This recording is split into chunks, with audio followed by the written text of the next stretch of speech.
Hello, folks. Thanks for joining us on Head Inside Mental Health, featuring conversations about mental health and substance use treatment with experts, advocates, and professionals from across the country sharing their thoughts and insights on the world of behavioral health care. Broadcasting on WPVM 1037, the voice of Asheville, independent, commercial free radio. I'm Todd Weatherly, your host, therapeutic consultant, behavioral health expert. My guest today comes to us from across the continent and over the water a bit there in Costa Rica. Dr. Danny Recio, co-founder of New Summit Academy, a therapeutic boarding school for adolescent boys aged 14 to 18, and program director for the Supportive Immersion Institute and the Bridge, Costa Rica, a supportive gap year community for young adult men and women. Danny has his master's degree in clinical psychology from the University of West Georgia and his PhD in integrated ecology. I think I see a theme here. He is a published journal author and a speaker, including the TEDx Pura Vida, educating parents, professionals, and communities on topics from mental fitness to cross-cultural transformative experiential learning. His work centers on guiding young adults through experiences of transformative experiential learning, a process he and his team call supportive immersion. This approach is at the heart of the Supportive Immersion Institute, which involves designing experiences that help individuals gradually expand their abilities and understanding. Participants in these programs explore and discover their optimal learning zone and how to contribute to their own well-being and as well as that of others. Danny's inspiration stems from his own gap year in South Africa, where he developed a passion for understanding people's cultural and psychological worlds and recognized the growth potential of traveling abroad to build adaptability for self-awareness. Danny, welcome to the show. Something that you and I have been kind of chatting about, and when I had the privilege of coming and visiting your program and seeing you there in Costa Rica, which was fantastic. Really, and I think I have a picture on the screensaver that's one of the views that I took from your campus for the bridge. Just a fantastic place, and at the time, we just got our version of the cicada. We were there when the cicada were going as That is well. true. Yeah. But it's Costa Rica itself as a country and as a culture. Not to say that we don't have it here in the States, but you're very rich in mountain, rich in coast, rich in environment, rich in fruit. There's just so much that's there to be involved in. And I think you can probably speak to this better than I can. You've got a culture there that embraces the connection of community, it seems to me. People really rely on community in ways I think we have lost to a large extent in the United States, Yeah. in the continental United States a lot. And the thing that you and I were talking about, which I love this term, and I want us to explore it a little bit. I'd like to see more of it out there so people understand it. But is this idea of experiential deprivation? We know Mm. we have experiential education, right? And we see that very prominently in the treatment world, and a lot in kind of the camp worlds and ancillary worlds to education. But as a person who came out of a graduate, my graduate degree being in outdoor education administration, walking up to the school systems going, hey, where's all the experiential? You guys are just sitting these kids down in chairs. No wonder you're having behavioral problems and education problems and academic struggles and all the other things. You're leaving out 70 to 75% of the learners in the room, and they're just frustrated and anxious about the fact that they're not picking anything up. You talked about this in your TEDx. Tell me what your definition is of experiential deprivation. Like, what does it mean to you? How are you trying to fight it in the world? Like, tell me a little bit more about this concept and your exploration of it.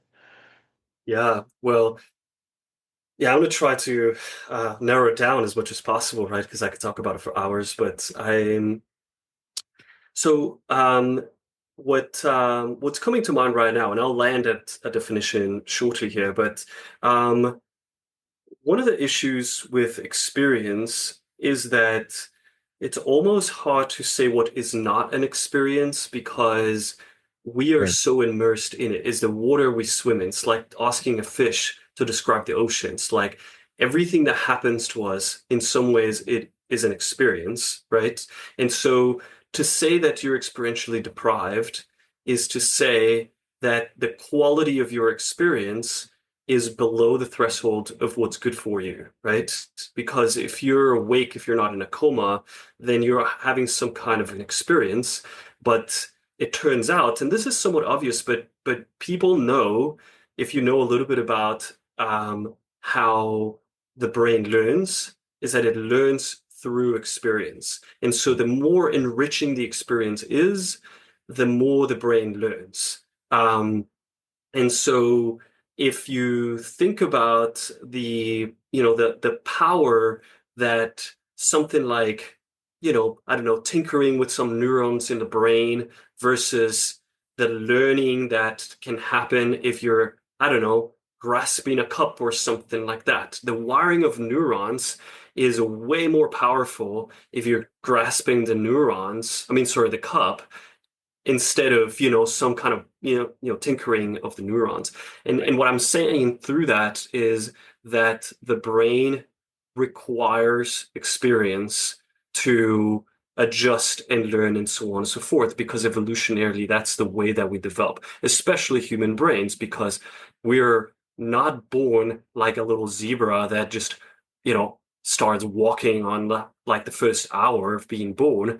Right. Our brains are designed to attach to particular experiences so that it can actually perform in a world that is quite varied, especially for us humans, because we inhabit all these landscapes, right? And So so I much guess of what it. I'm Right. saying, yeah, and so the big advantage that we have as humans is that we have this malleable brain that can learn, and this going back to the conversation we're having at the beginning, that can learn multiple languages, that can create languages, that can create and construct different worlds. And so when you don't provide the nourishment to a brain, a nervous system, a body, of the adequate experiences to navigate the world, then what ensues is someone that feels, insecure, that feels anxious, that feels, I don't know, timid when it comes to navigating the world.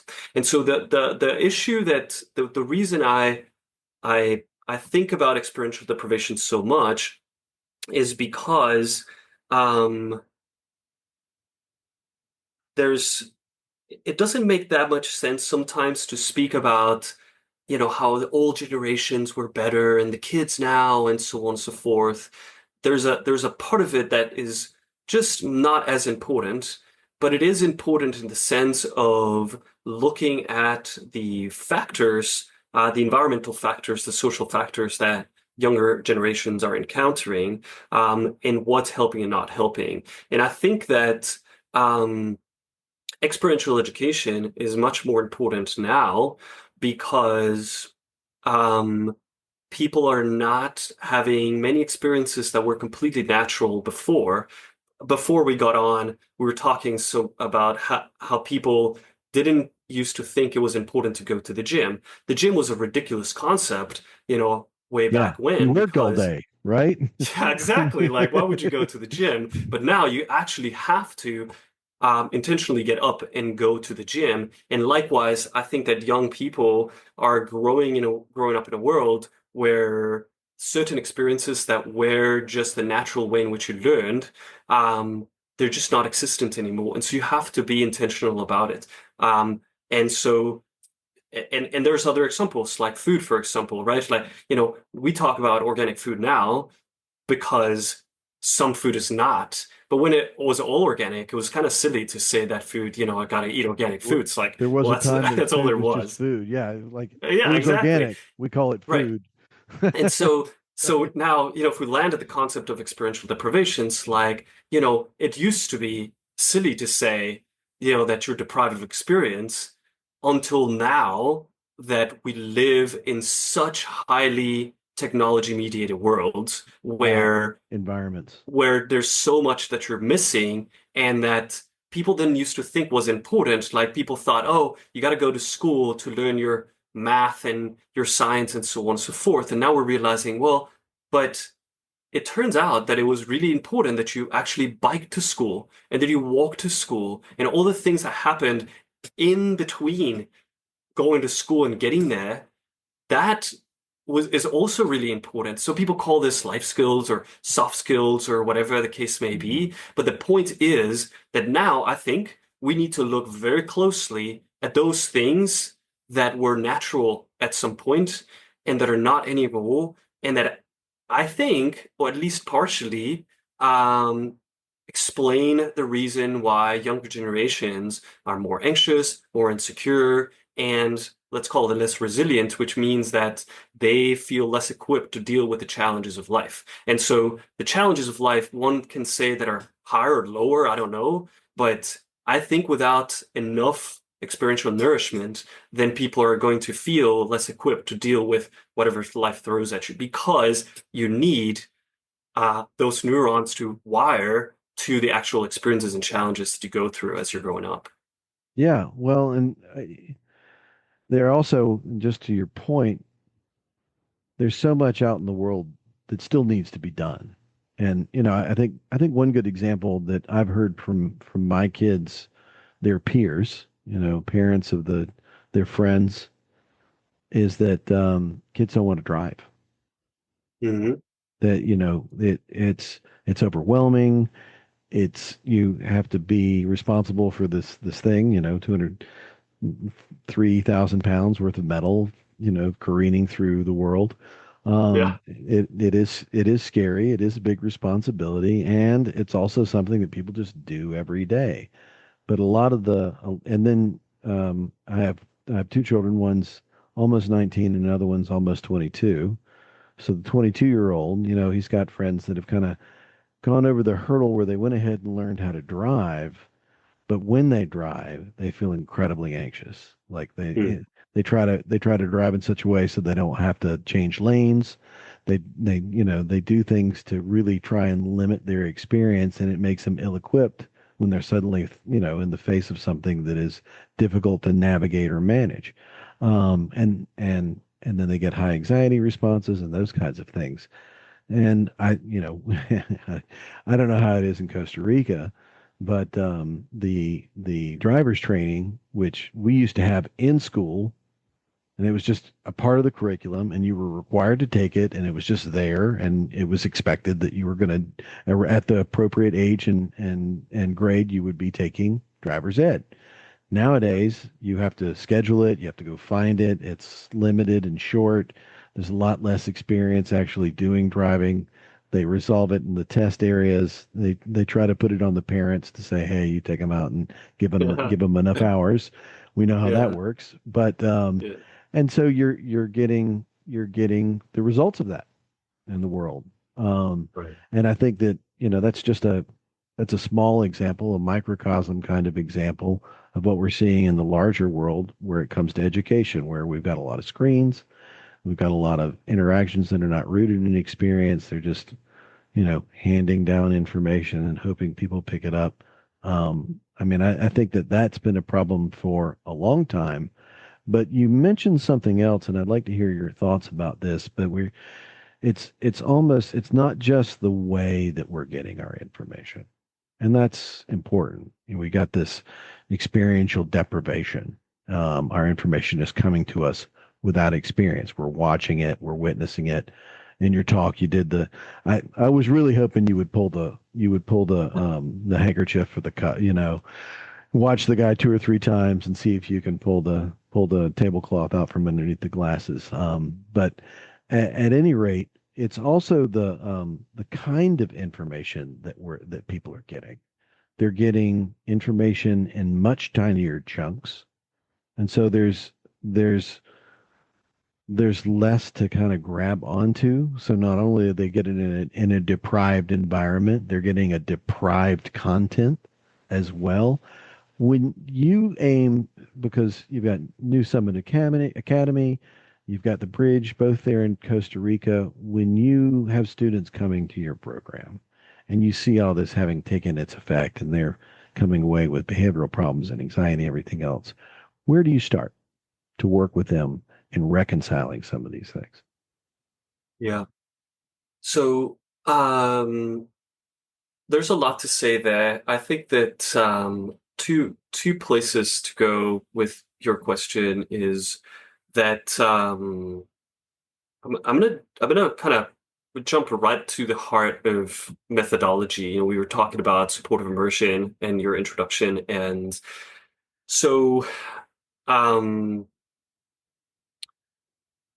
we people know this from sort of popular culture that people say life begins at the edge of your comfort zone, right, or Mm, something like that, right? right. Um, and learning does as well.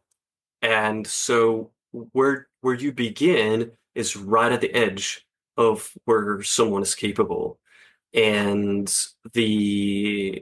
of course, the environment that we provide is very enriching, not just in the senses that you were talking about, but just in all kinds of ways, right? A different language, different traditions, and in terms of the landscapes it affords and the culture and so on. So, but what you have to do is provide people with the very next level of experience that they're capable of absorbing, and that sometimes is guided by the first process of supportive immersion that we call connecting, which is very common in all of psychology, but it's the sense of understanding the world of the person and understanding where they're at, what are they capable of, what are they interested in, what moves their dopamine, I guess, what will get them going, just to have this what James Clear called the entry point, right? When you're trying to build habits, like what's this sort of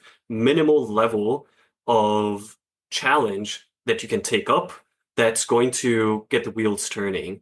Um, and then, of course, you want to scale up from there and in a way where it's almost like I'm going to use a surfing analogy, just because I like surfing.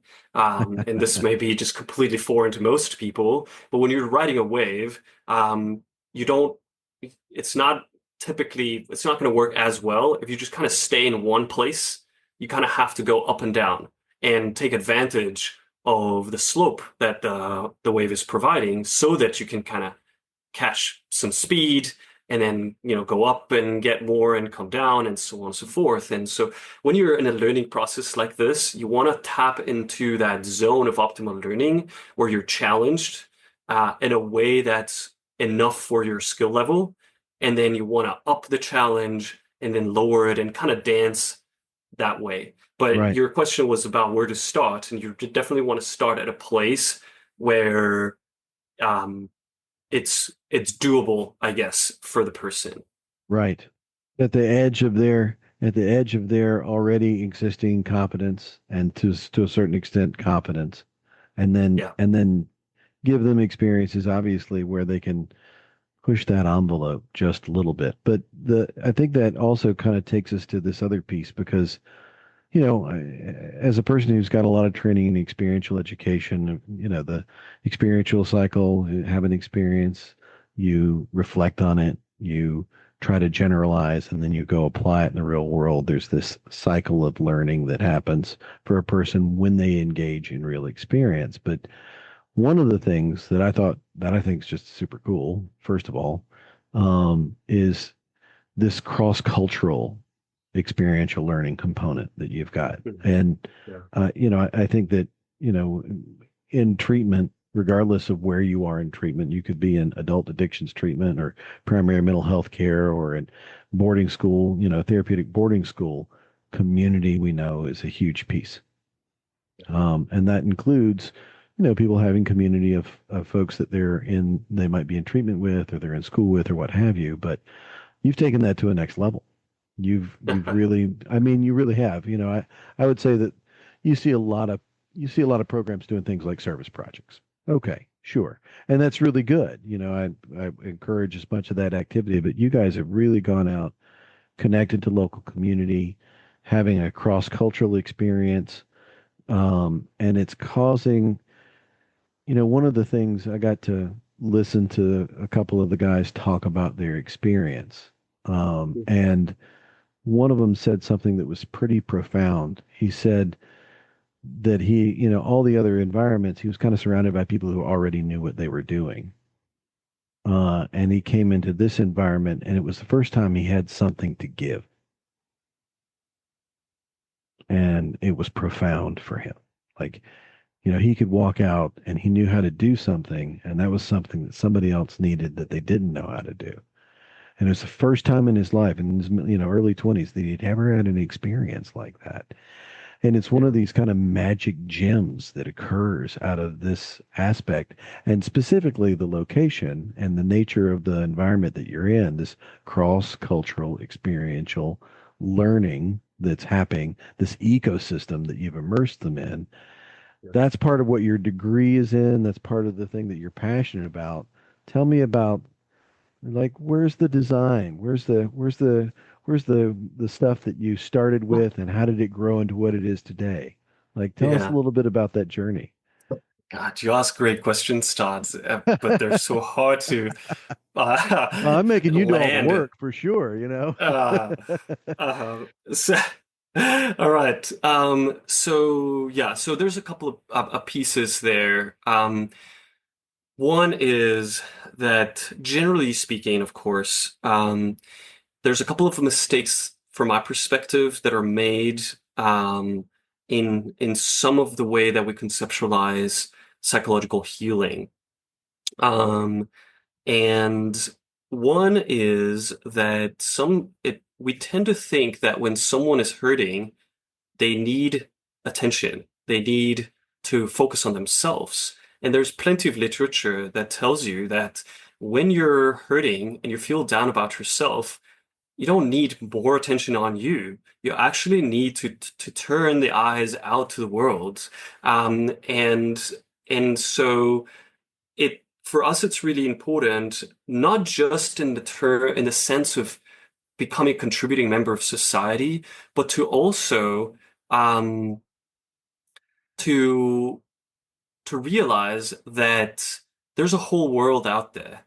Um, and that leads me to the second piece, which is that when people, sort of a trademark of psychopathology is some kind of fixation on a particular pattern of behavior, right? So most of the people that are struggling, they're actually engaging in repeated behaviors that don't fully work, but they're resisting or unable to practice more flexible or different kinds of behaviors. And so part of engaging people, so one of the things that I think about, and sometimes this happens, right? Like the people that are referred to us will say, "Oh no, Costa Rica, that'll be too much." Or like, why Costa Rica if they're going to live in the United States?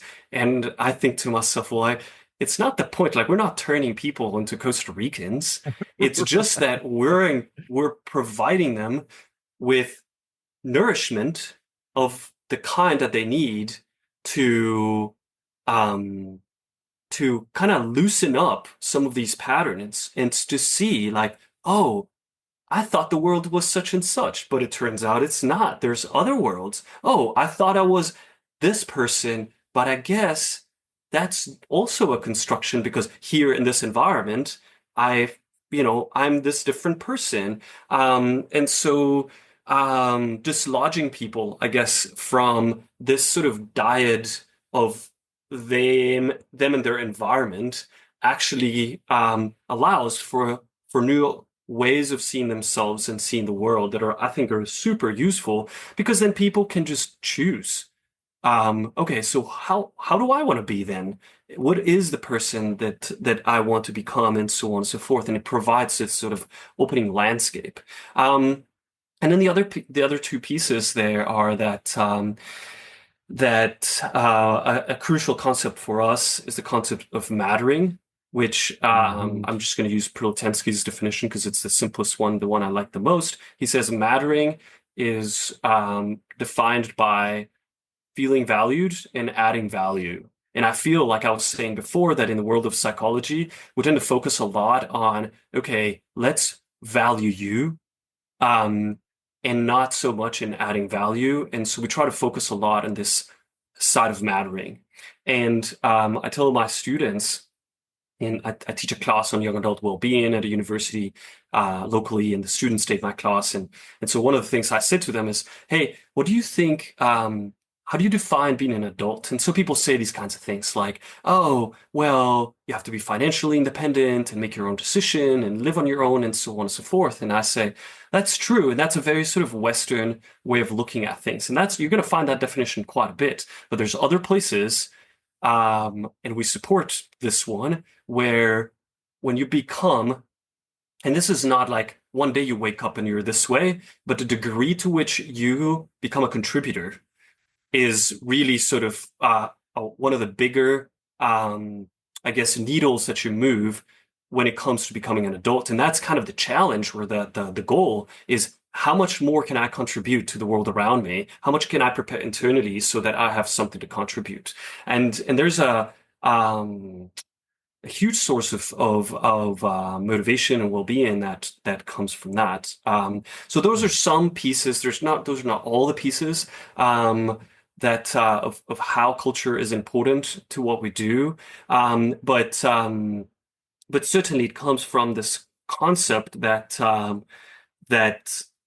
um, to be healthy, to exercise well-being, is a sort of a balancing act of what's happening in an environment, in your environment, as it's coming up. Oh, phone. Um, and what and how you act. And so it's this sort of dance between, the environment and you, in a way that it's inseparable. And I think that's an important, crucial piece of the ecological way in which we look at well-being. Well, if you think about this kind of, and you stated it well, this an independence model that we have here in the States, which is, I have my own this, I have my own that, I can take care of my own, I can do my own. And it's almost the antithesis of contribution. You know what I mean? Like it's like there's nothing about that. There's nothing about that particular model that's given to young adults here that includes, and how much can I help my community or my grandmother or my family, and be a member and be a part of what's supportive. And to our detriment, we're also, I mean, you see it in other cultures around the country. And I ran into a friend of mine and he's like, we grew up, and the first thing that you do when you graduate from high school is that you serve 2 years in the military. And a Mm. lot of that is service projects and community projects. It's not battle. They're not at war. So, but Yeah, they're going out and doing a lot of service work. So the first two yeah, years of your life out of school is service work, and yeah. it's required of everybody. I'm like, we need to do that. Mm. You know what I mean? Yeah, I don't know if it needs to be driven by the military, but some form of service work where you feel part of something that's your ability to contribute, yeah, is really, I mean, is really, really important. The other thing that, I don't know if this was a component that you spent a lot of time naming, but it was in there, and something that one of your students reflected on in his experience, which he came to an environment where, um, he was coming from an environment where you knowing things was valued. So he didn't know anything, and he walked into a group of friends or a situation, and he's supposed to know something. It feels embarrassing not to know something. yeah, And then, he's got to either be quiet or find a way to hide, or find a way to not show that he doesn't actually know. And of course, I see that all the time. People are talking about things and everybody acts like you know what you're talking about, but I have no idea what we were just talking about. Actually, I have imposter no syndrome, experience. Right. Imposter syndrome, right? imposters. Yeah, so Well, but we don't know. It's not okay to not know, even though yeah, nobody's ever told you yeah, what this is or how you should act or what it's about or any of those other things. You're not supposed to not know, because you should have been told, and you should be ashamed for not having been told. That's yeah, kind of the thing. And what he said about his experience in coming over there was that, none of us know anything. It's a brand new culture. It's totally okay for me to not know something for the first yeah, time. yeah. And there was this relief and comfort that he experienced, Mm. and it allowed him to take risks, to learn, And I thought that was, I got chills listening to him talk about that. It was Yeah. so cool. And I think that, we could spend a lot of time talking about, the concept of and the use of risk. You were talking about comfort zones, the use of risk in experiential education. It's like you want to throw somebody into the red, but taking risk promotes learning. Yeah. And but if you are so afraid to take any risk at all, you're going to find yourself stunted in your learning and in a experiential deprivation state because you're not seeking anything, you're not going after things, you're avoiding things. This isolation, which is one at the root of much of the mental illness our young adults experience, is rooted in isolation, rooted in Yeah. experiential deprivation. And so, is that something that you thought of intentionally? Like, how do we, in forming the program and looking at environments and studying ecology in the degree and teaching at the university, did it occur to you as a component? It's like, how do I make people not afraid to take risks again? Like, did that live in there somewhere, or did it emerge in the program? And how and where?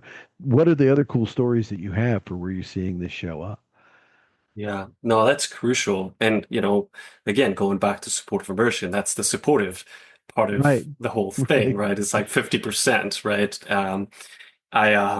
Sometimes when I'm interviewing students that want to come to the program and I tell them that, we take turns cooking and the students cook for everybody in the house. And they're like, okay, so I'm cooking for 13 people. And they're like, I've never done that. And I said, you don't have to know how to do that. You just show us what you can do. And if you can do 5% of the meal, we'll do the other 95%. But guess what you're doing next time you cook? You're doing 6 or 7%. And then we'll take care of the rest.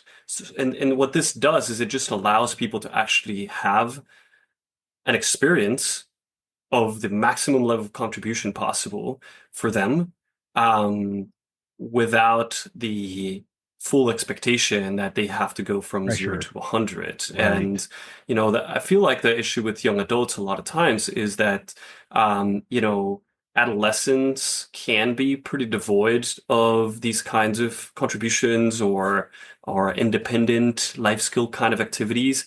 And then all of a sudden, there's this expectation that you're going to do that as a young adult. And, in the United States in particular, move out, go to college and figure it out on your own. And then this huge disparity leads to a lot of anxiety and a lot of people, failing out of college and so on and so forth. And they don't leave because they don't know how to do the math work. They don't leave because once they leave the classroom, they don't know what to do with themselves. Right. Um, They leave so because they don't know how to leave the room. Right, exactly. Yeah. Right. And so yes, in the design, this piece about providing as much support as the person's capable of is really important.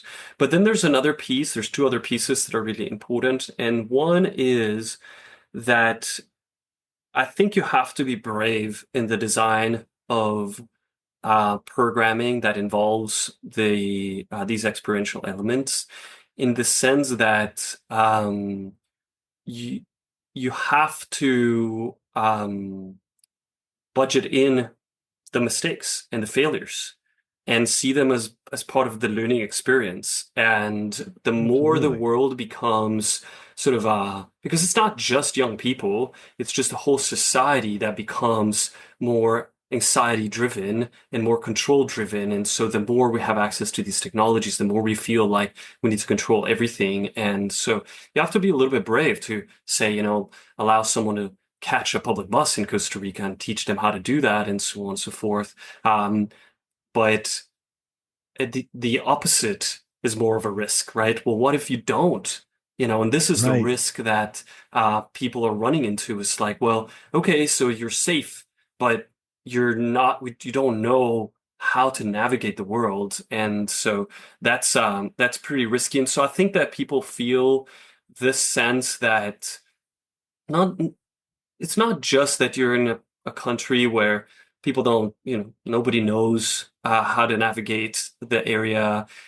It's not just that Costa Ricans see you and they don't expect for you to know because you're from somewhere else, but it's also that we're designing a program that is looking that the goal is the experiment. And so we're, if we use the analogy of climbing a mountain, like we may or may not get to the top of the mountain. What we want to know is how we hike. What kind of hiker am I Mm. is ultimately the question. Right. Not if we reach the top of the mountain or who got there first or whatever the case may be. And in that, in order to know these kinds of things, we just have to explore. And sometimes, we'll kind of find the wrong alley or find ourselves, I don't know, at a river that we can't cross and we have to backtrack and but like it doesn't matter because all of it, the process of it is what's teaching us. So if you're paying attention to the learning that's happening while you're doing all of that, then you're actually getting somewhere. And so you take the pressure off of these result-based, these outcome-based um, Right. types of therapeutic processes where like, oh, now you've reached, this particular, I don't know, milestone or whatever the case may be. And so for us, it's much more important that people understand themselves and how they function in this very sort of visceral, applied way. Like, this is how I navigate the world for real. And I have experience, I know it. And I can speak about it, but more than anything, I have proof that that's something I can do. And then I would add another layer, which is important to the Costa Rican culture in particular, which is that, and I mean, this would be a long discussion about how the country's set up in comparison to, say, the United States, but um, Costa Rica continues to be a country that prioritizes community. And so what you're going to find if you come to Costa Rica is that people want to talk to you, people want to engage in a relationship with you. And so it's not as important who you are or like your accolades or whatever the case may be, because ultimately they just want to connect with you. And Yeah. so that is somewhat secondary. And so I think our students start feeling like there's this sort of inherent, unconditional positive regard, I guess, to use Burgerian language, to just who they are as people, versus feeling like, they need to kind of come with some kind of label that validates them as people. Like, what are you doing? Are you going to college? What have you accomplished? Are you summa cum laude? Like, or whatever the case may be, versus, I don't really care. You're Yeah. just a Just who are person and I you? want to You're a interact with person. Let's you. talk to each Uh, other, right? right, exactly. And just this sort of joy of being around people is very common in Costa Rica. And of course, it's a huge generalization, but especially in smaller towns. And I think smaller towns in the United States have a little bit more of that. One of the big issues in the United States is the huge mobility there is. And so who your neighbor is today, it might just not be in a year, and families just move around quite a bit. And so it's hard to kind of create a sense of community when people Yeah. are moving around so much.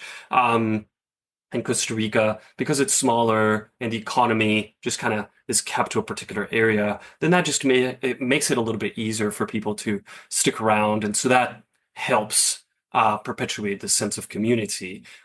So there's a few factors there that contribute to people feeling this sense that I can give things a try and it's okay. Well, it's There's a student who recently said, I don't know if you met him because I think he had left by the time you came, but he said to me in a short interview I did with him, he said, you know, I would say that the bridge is based on failure, and that's a good thing.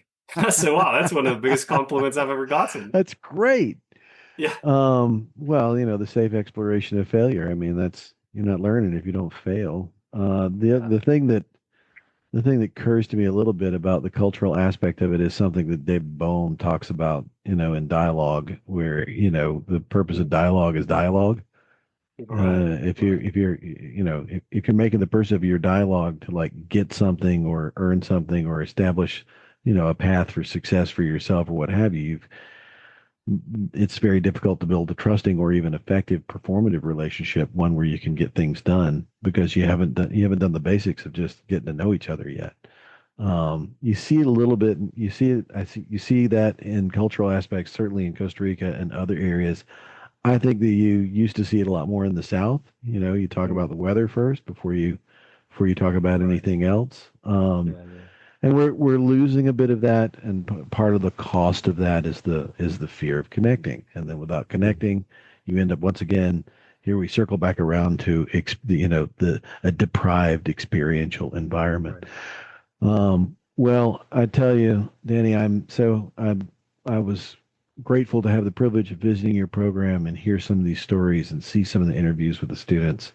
I'm so glad that you're out there doing what is ultimately, with experiential education being unique and of it itself, a version of it that is kind of taking things to a next level and using cross-cultural experiences to bring experiential work into a new place. And hopefully we can figure out how to bring more of that back to the States. But thanks so much for being on the show today. I really appreciate the work that you're doing, and I hope that what we get to do is talk about it again sometime. Yeah, well, we could do like 10 of those in a row. I'm And sure yeah, we could just keep going for sure. yeah, exactly. Well, we'll do this again, and I hope to have you on, and maybe you bring some of your team. But this has been Head Inside Mental Health with Todd Weatherly, Dr. Danny Riccio, my guest today with The Bridge and the Supportive Immersion Institute. What a cool name! Thank you so much. We'll see you again next time.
I feel so lonely and lost in here. I need to find my way home.